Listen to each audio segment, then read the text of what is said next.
Miarabanao amin'ny anaran'i Jesosy amin'izao marainan'ny alarobia fa 7 volana aogositra izao. Rapsody fahamarinana anio dia mitondra lohahevitra hoe ny harenantsika tsy misy fetra. Ten'Andriamanitra fanokafana teo amin'ny Efesiana 4:5. Eny, izao izay kely noho ny kely indrindra amin'ny olona masina rehetra no nomena izao fahasoavana izao dia hitory amin'ny jentilisa ny haren'i Kristy tsy hita lany. Ny teny hoe tsy hita lany amin'ny teny Grika dia mahafoaka lalina izay sarotra ny mahita hevitra tena mahalaza azy amin'ny teny anglisy. Amin'ny dikateny Amplified Classic dia manome fahatakarana feno kokoa. Izao ny voalaza ao.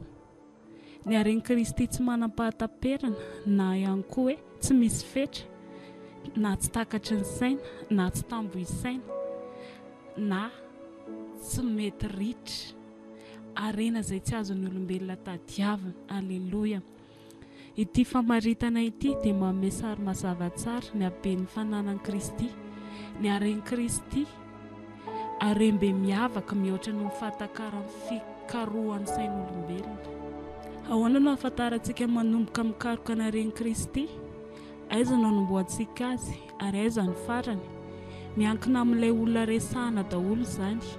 Fa raha ten'Andriamanitra tokoa Kristy dia misahana harena tsy hita lany isika. Tsaroa fa iray miaraka aminy isika. Noho izany lovantsika dia iray amin'ny harena be dia be tsy azo eritreretina ao amin'i Kristy. Jesosy tompony voatendry ho mpandovan'ny tompony zavatra rehetra araka ny lalàna.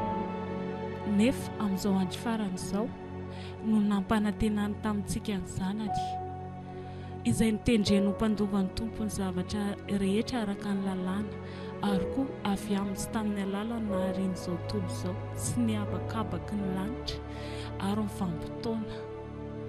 Namorona izy, namokatra, nanorina, niasa ary nandamina azy ireo araka ny filaharany. Amin'ny dikateny Amplified ao amin'ny Hébreu 1:2 zay. Araka amin'ny Matteo 7:12 koa dia novidiany ny sahy izay iray manontolo ary noho izany dia azo izao tontolo izao. Alleluia.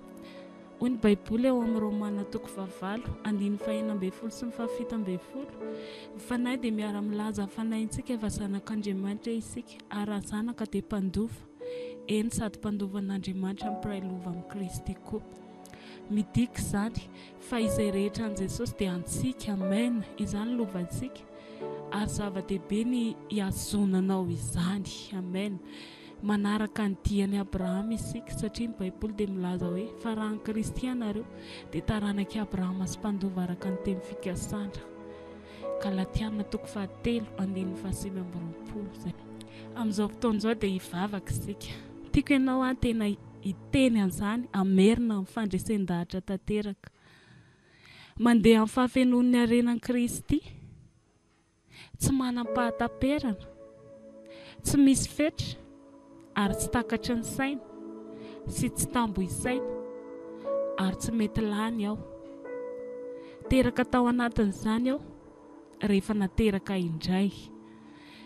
Manana fahafahana hiditra malalaka ao amin'ireo harena sy loharanonkarena rehetra ao amin'ny fanjakana izay mihoatra ny fahatakarany fikarohan'ny sain'olombelona. Miaina amin'ny fahafenoana aho ary maneho ny voninahitra sy ny fahamarinan'ny fanjakan'Andriamanitra na aiza alehako.